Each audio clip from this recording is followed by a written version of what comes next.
小伙伴们有没有发现，我们身边总是有很多牛人，他们可能年纪轻轻，但不管是在学术方面、工作方面，又或者是生活中，遇到问题都可以得心应手，当然发展的速度也异于常人的快，甩开我们半条街。我也认真的想过，如果抛开外界的影响，比如生活环境、社交资源这些，他们是靠什么赢在了我们的前面？他们外在的出色表现，一定是因为内在的某种思想系统影响的结果。现在我终于发现了，这其中一大部分原因是思维方式的不同。好在思维方式是可以培养的，我们也可以通过刻意的学习和训练，让自己变得更加优秀。今天星河想和大家分享6种高效的思维方式，希望对你有所启发。小伙伴们也可以下方留言，分享自己的经验和想法。1. 灰度思维。朱元璋在大功告成之后，第一个想到的事就是把那些立下大功的人一一杀掉。他找到各种巧妙的茬，把一个个人都给杀掉了。但是徐达是明朝的第一功臣，而且他没有犯什么错，可朱元璋的目标很坚定，就是要把他干掉。于是他想了一个很损的招，让徐达跟他下棋。你可以想象徐达的处境，不能赢，你赢了就是犯上，也不能故意输，你明明会下棋，结果你装不行，这是欺君之罪。反正赢了也是死，输了也是死。朱元璋告诉他，你要好好的跟我下棋，你要是故意输，我就立即杀了你。徐达很顺从地说，是的皇上，然后跟他下棋，最后的结果是他赢了朱元璋。朱元璋觉得机会来了，但是徐达说，皇上您看，我是赢了，但是您看我的棋子是不是2个字？朱元璋一看，的确就是2个字，万岁。意思就是我不是在跟您下棋，我是要用我的棋子摆出万岁这2个字。这次徐达逃过了一死。灰度思维即世界充满复杂性，大部分的人和事并不是非黑即白，而是具有不同的灰度。比如说小孩子的思维就是典型的非黑即白的思维，眼里要么是好人，要么是坏人。但灰度思维告诉我们，好人会做坏事，坏人也会做好事，每个人都不是纯粹的好人或者纯粹的坏人。判断一个人的成熟与否，其中一个标准就是面对事情的时候能不能告别黑白的简化思维，而是用灰度思维去思考。2. 双赢思维。1950年，美国智库兰德公司的2位研究员为了模拟美国和前苏联的合作和竞争，做出了囚徒困境。2个共谋犯罪的人被关入监狱，各自单独囚禁，不能互相沟通情况。如果2个人都不揭发对方，则由于证据不确定，每个人都坐牢1年。如果一个人揭发，另一个人沉默，则揭发者因为立功而立即释放，沉默者因不合作而入狱5年。如果互相揭发，则因证据确实，2个人都判刑2年。由于2个囚徒彼此无法信任对方，因此倾向于互相揭发，而不是同手沉默。双赢思维很好理解，这是一种理想模式，但并不是很多人本能的思维习惯。相比赢模式，输赢模式反而是生活中更为常见的思维方式。因为人生处处都是比较，大多数人从小接受的教育往往更倾向于竞争，而不是竞合。于是，在相当一部分人眼里，人生就是一场竞争游戏，只有击败别人，分出胜负，才能成就自己。这就容易导致习惯性的损人利己。但事实上，从长远来看，输赢模式的结果往往是两败俱伤。只有双赢模式才是长期相互依赖环境中唯一可行的交往模式。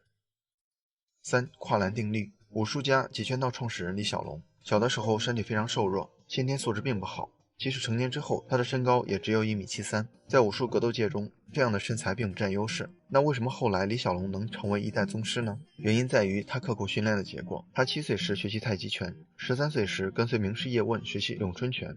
此外，他还练习过洪拳、白鹤拳等几十个拳种，为后来自创截拳道打下坚实的基础。不光如此，瘦弱的他为了增强体质，通过营养改善、大量练习，甚至是电击训练，李小龙练就了强壮的肌肉。这就是跨栏定律，竖在前面的跨栏越高，你跳的也就越高。换句话说，一个人遇到的困难越大，成就往往越大。还有生活中一些颇有成就的教授之所以走上艺术道路，很多是受了生理缺陷的影响。跨栏定律提醒我们，劣势本身并不可怕，只要一息尚存，我们就还有希望，就能够通过行动改变。就像英国有句老话所说，如果这件事毁不了你，它会令你更加强大。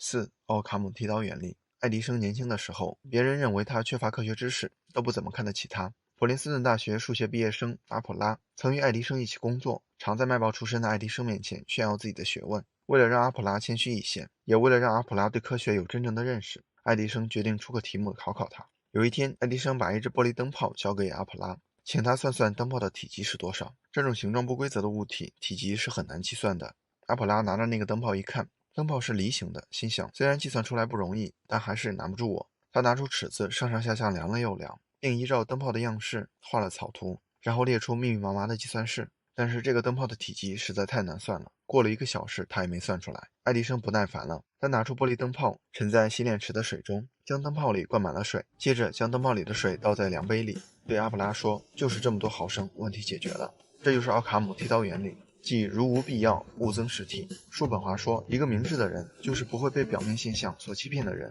他甚至预见了事情将往哪一方向变化。生活中只有看清事物的本质，找到问题的根源，才能彻底有效地解决问题。5. 卢维斯定理。19世纪法国著名画家贝罗尼在瑞士度假期间，每天仍背着画夹到各地去写生。有一天，他正在日内瓦湖边画画，旁边3位英国女游客开始评论起来，一个说这儿不好，一个说那儿不对。贝罗尼一个个修改过来，结尾还跟他们道歉。第二天，贝罗尼又在湖边遇到了昨天那3位女游客。过了一会儿，那3位女游客走过来问：“先生，我们听说大画家贝罗尼正在这儿度假，所以特地来拜访他。请问您知不知道他现在在什么地方？”贝罗尼朝他们微微弯腰，回答说：“不敢当，我就是贝罗尼。”卢维斯定理指的是谦虚不是把自己想得很糟，而是完全不想自己。生活中不少人会陷入这样的误区，以为谦虚就是把自己想的或者说的很糟，但这种所谓的谦虚并不是真正的谦虚，充其量只是一种色彩谎言，作为特定环境下社交的润滑剂。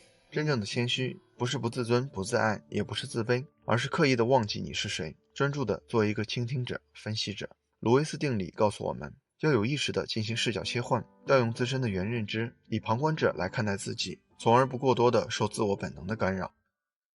6. 复盘思维。有一段围棋掌故，可能很多人不知道，在20世纪80年代，我国国家围棋集训队有个非正式术语，名叫院田勇一。院田勇一是日本关西棋院著名9段棋手，魄力雄大，泼辣善战，号称关西宇宙流。可问题是，一个日本人的名字又怎么成为中国国家围棋集训队的术语呢？原来院田勇一多次防滑，下完棋后总要和对手深入复盘，每次复盘总是要用很长的时间，大有摆尽所有变化不可之势，而且复盘时一言不发，只是默默的摆棋，于是也就有院田勇一这一术语。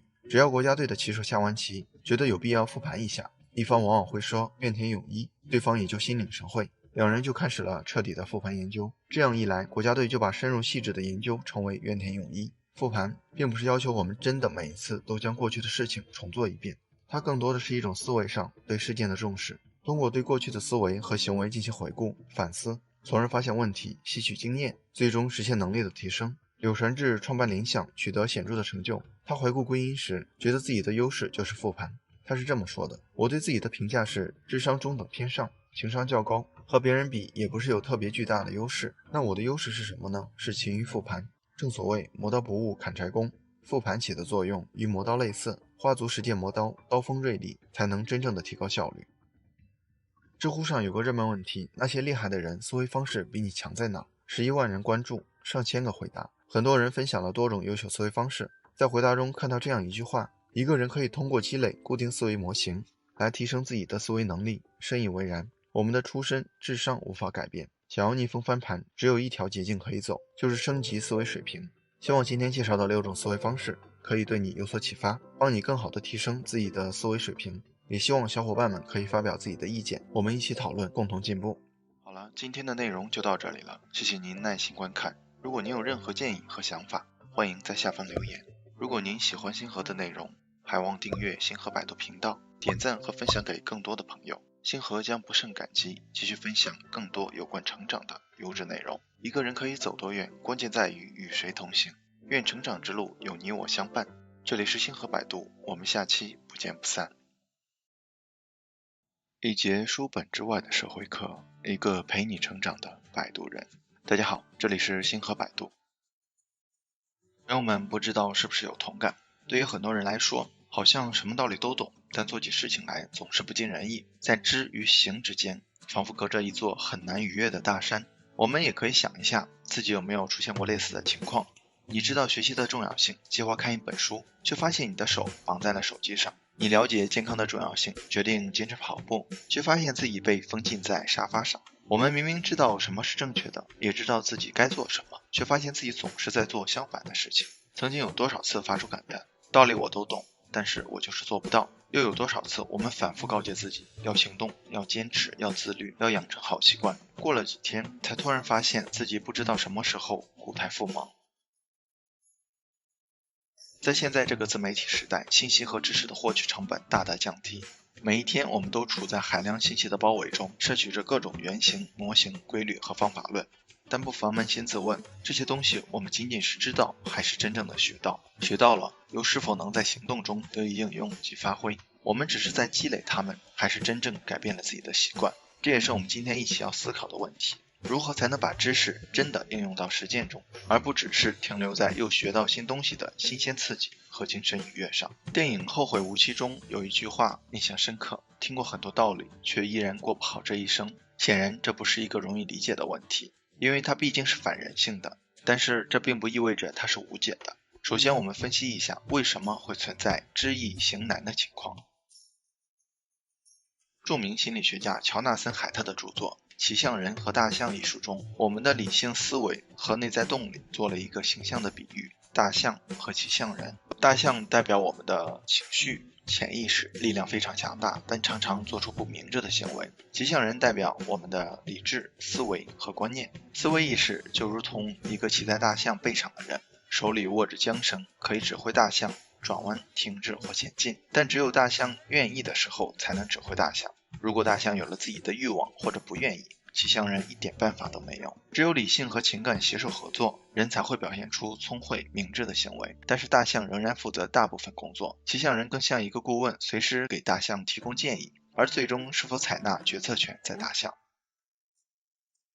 我们再举一个例子，假设你要参加一门考试，已经交了3000块钱，考试时间是下个月的今天，对考试内容你有一定的了解，但不够系统，你有一定信心，但也不能说100%会通过，这就是背景。你会立刻开始安排复习计划，从明天开始备考吗？对于很多人来说多半不会。现在把时针拨到1个月后，你从睡梦中醒来，蓦然惊觉明天就要考试，而你什么都还没看，恰好今天又是周末，那么你是不是会立刻起床细数多少读点材料，做点题，尽量增加通过考试的成功率？现在想想，我大学期间应对各种考试也是这样的。那么这两者之间的差距是什么？其实就是时间。我们知道做一件事本质上就是动力、阻力的博弈。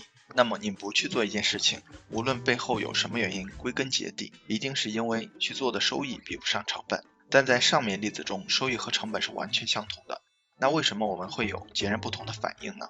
原因在于这里面的时间因素扭曲了我们对收益和成本的判断。我们的大脑难以处理长期的信息，因为这里面隐含着太多的不确定性，所以我们会倾向于把长期的权重降低。无论收益还是成本，只要时间足够长，我们都会倾向于认为它不太重要。在心理学上，这就叫做时间贴现。一位经济学家提出了一个双曲线贴现模型来描述时间贴现。可以看到，随着时间的推移，我们对收益的感知是下降的，写成双曲线趋势。这就是知易行难背后的本质原因。我们之所以不去做那些正确的事情，是因为它的收益被时间所扭曲了。不但收益和成本会被扭曲，风险也会被时间所扭曲。经济学家米歇尔·沃克形象地把这种现象称为灰犀牛。什么是灰犀牛呢？想象在一片大草原上，在你的远方有一头笨重的、臃肿的、迟缓的犀牛，你一定不会过多的去在意它，但它一旦向你奔来，其笔直的路线、强大的爆发力会令你猝不及防，被它扑倒在地。米歇尔·沃克认为，许多危险并非没有征兆，也并非突如其来，它们其实一直潜伏着，也是可以预见的。但是对时间的错估和盲目乐观，使得我们对它们视而不见，导致风险到来时缺乏有效的应对措施。像08年的金融危机其实就是灰犀牛，大家都心知肚明，击鼓传花的游戏不会无休止的玩下去，最终一定会到某个节点断开。但信贷和经济的蓬勃上升，让大家有意无意地忽略了这一点。每个人都想着我能逃出去，但洪水到来的时候，所有的逃命都是徒劳的。我们生活中的许多现象其实也是灰犀牛，比如我们都知道长期缺乏睡眠会导致很多问题，比如注意力衰退、记忆力下降，乃至阿兹海默症。但对于我们来说，这些负面影响太迟缓了，我们感觉不到，也就不会有切身的动力。真正能让你惊觉我要改善睡眠质量的是什么呢？是头疼。一熬夜就头疼的人最能坚持早早入睡。再比如理财和预算控制，花钱消费带来的愉悦感是即时的，而省下来这笔钱你并不会有很强烈的正反馈，不会有成就感，甚至不会有任何差异。两相权衡，我们当然会倾向于消费，于是不知不觉钱就这样花出去了。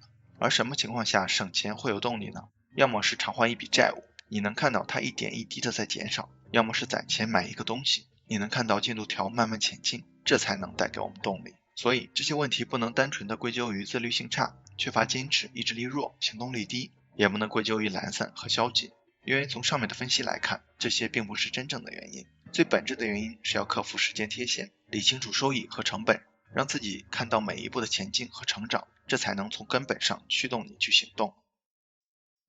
有什么方法可以让我们更愿意去行动呢？星河在这里整理了4种方法供朋友们参考。一、抛弃漫无目的的思维。正如开头所说，我们很多次告诉自己要自律、要上进、要按计划行事，不能再荒废时间，但我们指挥的那头大象依然不听使唤，我行我素。原因其实就是我们的思维是无法落空的，它一定要有一个焦点。举个例子，在心理学上有一个非常著名的白象效应，给你5分钟想什么都可以，但唯独不能想白象。结果呢，这只白象会不断的闯入你的脑海中，怎么驱赶都赶不走。原因就是我们只能控制自己想什么做什么，是没有办法要求自己不想什么不做什么的。同样，当我们生气的时候，是如何平复情绪的呢？是告诉自己不要生气吗？不是，更好的办法是把注意力转移到别的事情上。所以我们不要去想我不能荒废时间，我不能打游戏，我不能刷抖音，而是要去想为了什么目的，我需要做什么。改变坏习惯最好的方法就是用一个新的行为去代替它，并持续不断的产生动力。具体来说可以这样做，想象愿望满足后的场景，你对生活一定有某些期待，也一定有某些需求不能满足，比如最简单的不上班。那么你不妨想象一下这些需求满足之后的场景，越具体越好，不要停留在不上班这样虚无缥缈的描写，尽量把它具象化出来。比如不上班之后你想要做什么，如何安排每天的时间，试着列出一个清单，最好安排每一个具体的细节，这个场景越具体明确，对你的激励作用也就越大。描绘出这个场景之后，下一步就是对其进行分解，去找出想要实现这些场景你需要做什么，这就是你的大目标和小目标，把它们列出来，再一个个去攻克。你会发现比起最开始懵懵懂懂的状态，现在你起码已经有了方向。2. 从1分钟行动开始。很多人给自己定了过于复杂的计划，比如每天要读2个小时书，背50个单词，读2篇英语文章，写1000字，诸如此类。这样的计划先不说其可行性，至少存在2个问题。一，它让你每一天都疲于奔命，从内心里感到畏惧，因为你每天所想的都是今天我还有很多任务没有完成。2，偶尔有1-2天没有完成任务，就会成为压力，会让你感到挫败感，很容易就沮丧，从而难以坚持下去。正如一直强调的，越精密越复杂的系统，它也就越脆弱，因为越精密就意味着它的结构、节点和连结越多，哪怕一点点的意外都很容易造成系统的崩溃。更好的方法是什么呢？从最简单的系统开始，通过一点点的积累，慢慢对其进行优化改造，最终实现一开始规划的蓝图。哪怕它花费时间更长，走弯路的可能性更高，但同时它的稳健性也会更强。这就是1分钟行动，不要给自己设定复杂的计划，而是从1分钟内可以上手完成的动作开始。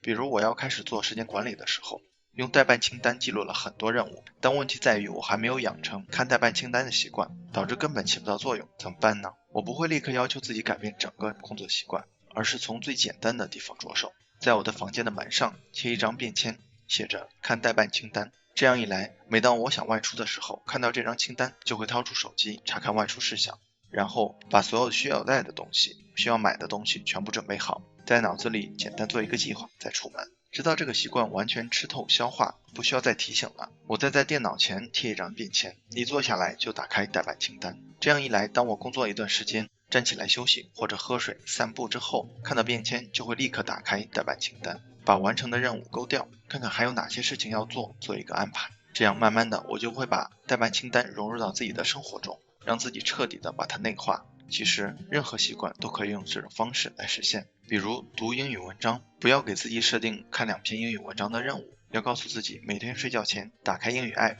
随意看看。这是一个非常简单的1分钟行为，不需要任何成本，因而也就没有任何阻力。这里有一个很有意思的点，就是我们都有保持当前状态的倾向，所以打开 app 之后，你多半不会直接关掉，而是多少随意看一看，这其实也就起到了效果。然后再慢慢加大剂量，一直到你习惯了睡前就打开 app 看2篇英语文章为止，这就是一种对自己优化迭代的过程。3. 用产出倒推行动。习惯之所以无法坚持，一部分是因为缺了奖励这一环，因而难以持久运转下去。那么如何激活奖励回路，让自己获得反馈和成就感呢？最重要的是看到对自己和外界产生了什么影响，简而言之，也就是自己产出了什么。所以无论做什么计划，养成什么习惯，你都要去思考，我这样做可以产出一些什么东西，给我带来一些什么样的变化。学习理财是否可以以拟定一份有效的家庭投资方案为目标，每个月的理财收益就是直接的产出。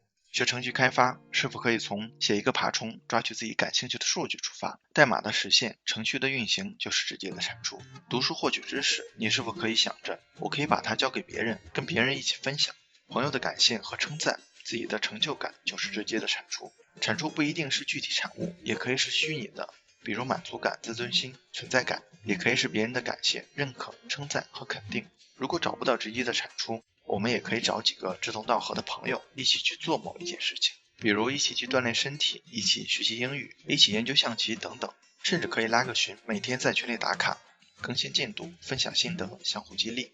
这也是一种产出和回报，它会不断强化你的存在感和成就感，使得你能够持续努力。所以找到自己的产出，从中获得正反馈，如果没有，就给自己创造一个。4. 以量化代替定性。如何才能察觉到灰犀牛呢？一个行之有效的方法就是把收益、成本和风险量化，用量化的思路去思考事物。比如缺乏睡觉可以导致阿兹海默症，但这么一句话是没有太大威慑力的，也不会立刻让你觉得我要提高睡眠质量。那怎么办呢？你不妨试着想象，连续3天睡眠少于5小时，患阿兹海默症的几率就提高 0.1%。这个数字当然是随便写的，实际上它没有任何科学性，但没有关系。重点是你这样一写，缺乏睡眠和阿兹海默症之间的关系立刻就被你具象化了。你每次熬夜睡不好，就能够意识到你在不断的加重后者的概率。这样一来，你就可以摆脱时间贴现的影响，直观的看到收益和成本了。同样，你可以给自己英语阅读能力设定一个量化标准，比如今天我能够读多长的文章，阅读1000字的文章所需的时间，我能看懂无字幕美剧的几个片段。每一次强迫自己去锻炼积累，就是不断提升自己的阅读能力，你会直观的看到自己的进步，这会成为不断鞭策你前进的动力。而且通过这样一个个有趣的小挑战，你会发现很多看似枯燥艰难的事情都变得轻松了许多。量化的东西是最直观的，也最容易让人信服的。前面提到的骑象人与大象，虽然骑象人更聪明更理智，但是如果不能把信息很好的传递给大象，或者说给大象传递的信息不能让大象信服，大象当然不听使唤。如果将收益量化、成本量化、风险量化，大象是很容易权衡得失利弊，顺着骑象人的思维执行的。这4种方法其实就是给我们建立一个有利于实现自己目标行为的空间场，通过自我激励和外界的激励来改变自己深层的观念，最终实现行为。知与行之间的确隔着一座很难逾越的大山，但很难逾越不代表无法逾越，只要我们想提升，有毅力，方法对，一定能成为更好的自己。好了，今天的内容就到这里了，谢谢您耐心观看。如果您有任何建议和想法，欢迎在下方留言。如果您喜欢星河的内容，还望订阅星河百度频道，点赞和分享给更多的朋友。星河将不胜感激，继续分享更多有关成长的优质内容。一个人可以走多远，关键在于与谁同行。愿成长之路有你我相伴。这里是星河百度，我们下期不见不散。你以为努力可以缓解焦虑，结果发现越努力越焦虑。大家发现没？现在这个社会不停地贩卖焦虑和鼓吹努力，内卷现象也逐渐普遍化、合理化。当外界的高压变成常态，我们就只能不断地向内施压。所以明明是社会压力大，我们却总怪自己抗压能力差，怪自己懒惰、消沉、没意志力、没上进心。我们恨不得把所有的负面形容词都强加给自己，以此来鞭策自己。但事实上，这种有毒的积极性不仅没用，还害人不浅。Hello， 大家好，欢迎回到星河百度。今天咱们聊聊我之前踩过的一个坑，总是逼自己努力，发现没什么效果，又开始内耗、焦虑，然后逼自己更加努力。后来我才明白，与其焦虑是努力，倒不如躺下来喘口气。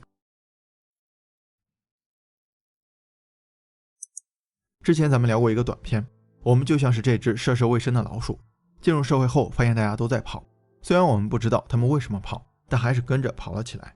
原来队伍最前方是一趟通往幸福的地铁，地铁上虽已鼠满为患，也还是挡不住老鼠们挤上去的热情。这就像我们越来越卷的社会，一边鼓吹努力就能幸福的价值观，一边贩卖不努力就会掉队的焦虑。社会企图让人们相信压力人人都有，谁顶得住，谁就能获得更多的社会资源，就能更幸福；谁顶不住，就活该过苦逼的穷日子，而且也只能怪自己不够努力。就是说，所有人都要对自己的生活全权负责。在这种价值导向下，人们一边不知所以的努力，又一边被动接受着焦虑，跟那只老鼠一样，越跑越快，却不知道为什么跑，也不敢停下来休息。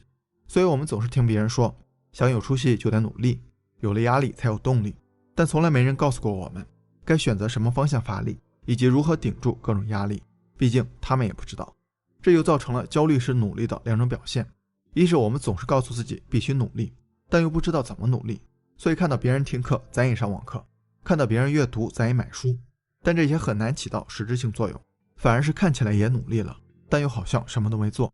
二是忽略了自己的真实感受，就是在压力面前总觉得是自己的问题，别人顶得住，我顶不住，我就是个废物，一边过分自责和愧疚，一边假装积极和乐观。但负面情绪并不会就此消失，它就像一根始终绷着的弦，迟早会有断开的风险。除此之外，有毒的正能量也催生了一些不合理的社会现象，比如职场中的内卷文化，天天加班，周末单休，24小时在线都成了常规要求。你不接受你可以走，外面有一大批人等着替你，而且你去哪要求都是一样的。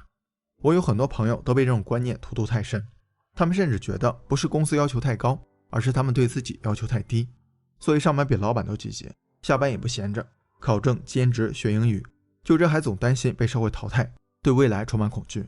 所以说年轻人真的很累，我们对生活充满敬畏，生活却把我们打得节节败退。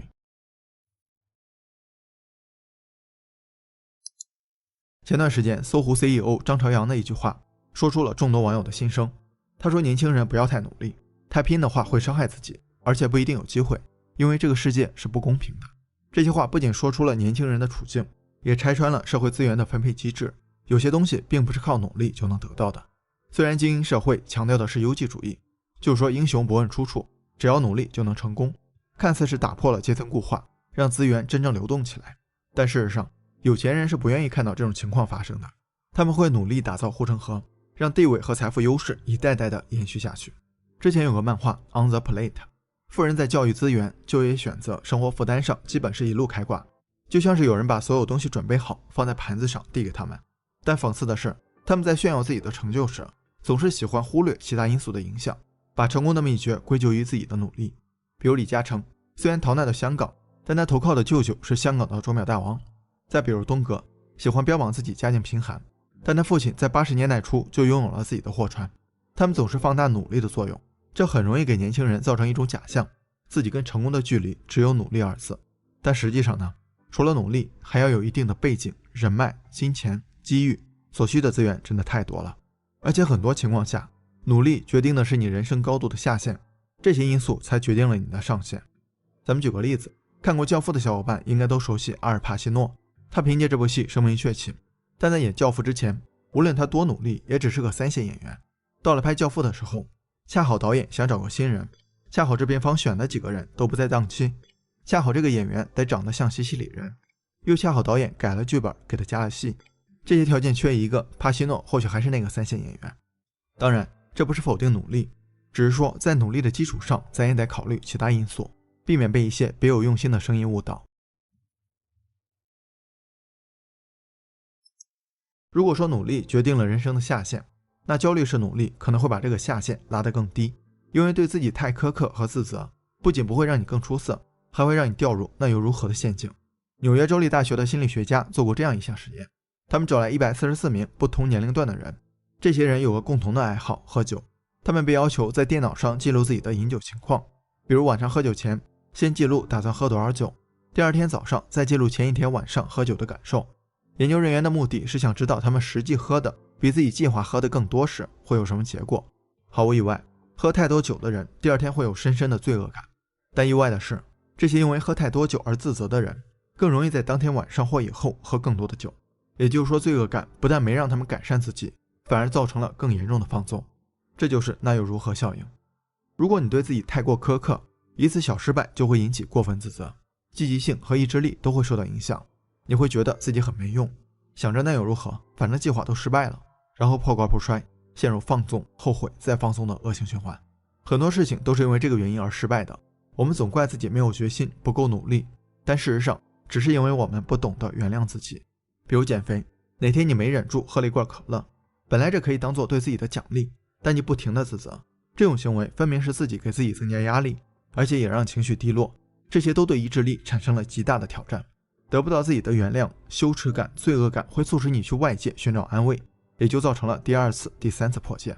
所有需要意志力的事情都会因为太苛求自己、不原谅自己而失败。更巧的是，所有能提升自己的事情几乎都需要意志力。一、警惕身边有毒的正能量。你说你压力大，他说你要更加努力；你说你心情低落，他说你要保持乐观；你说你跟别人关系不好，他说你要心存感激。每个人都有一些负面情绪，如果你的负面情绪总是被某个人否定、压抑和转移，那这个人你就要警惕了。虽然他可能是无意的，但这同样会影响你对真实情感的判断和表达，让你产生过分的自责感和虚假的积极性。而如果你总能听到有毒的正能量，也一定要尊重自己的真实感受。你要知道，任何负面情绪都是有原因的，你需要的是安慰，是开导，是真正的从中走出来，而不是当作什么都没发生。二、自我谅解打破那又如何？心理学家找来一些正在控制体重的年轻女性，以科研的名义奖励她们吃甜甜圈和糖果，当然她们心里都会因为吃了甜食而产生罪恶感。实验者先让她们快速吃完一个甜甜圈，再喝一大杯水，目的是让她们感觉吃得太饱，这样罪恶感也会更强烈。